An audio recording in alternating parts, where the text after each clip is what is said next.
Bonjour les topistes, moins de 3 minutes pour vous expliquer un petit exercice sur la gestion du stress. Et pour ça, j'ai choisi mon spot habituel, pas très loin de la maison, qui est milieu aquatique, parce que ça va nous permettre vraiment de venir sur cette notion de stress hormétique.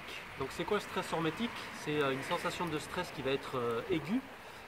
Donc là c'est la sollicitation par exemple dans de l'eau plutôt fraîche, donc là on est en plein hiver, hein. On est veille du réveillon le 31 décembre, quelques sensations au niveau du corps, et là le corps il va devoir réagir très rapidement, donc il va mettre en action tout un tas de stratégies, donc ça il va le faire naturellement. Ce qui est intéressant avec cet exercice là, c'est que vous pouvez le reproduire chez vous, dans votre douche, votre baignoire, en régulant un petit peu et venant de travailler avec l'eau de plus en plus froide, de façon à habituer votre corps, parce que vous allez voir que vous aussi vous allez mettre en place des stratégies, mais qui vont être des stratégies conscientes, c'est-à-dire que c'est vous qui gardez le lead sur la situation.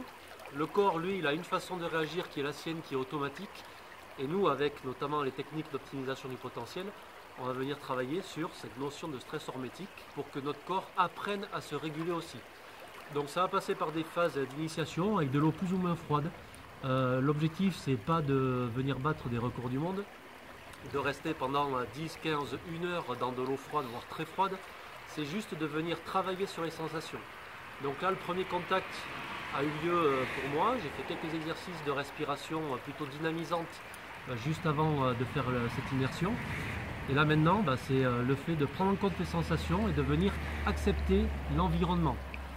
Donc au niveau du corps, au niveau de différentes parties, parce que j'ai une partie qui est immergée, l'autre non, donc il y a des différences de température aussi qui sont ressenties, et de voir comment je peux réguler sur ces différentes températures.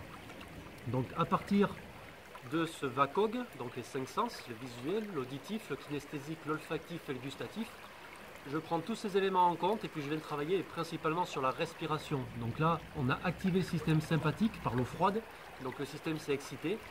Et maintenant, on va venir réguler avec une respiration plutôt relaxante.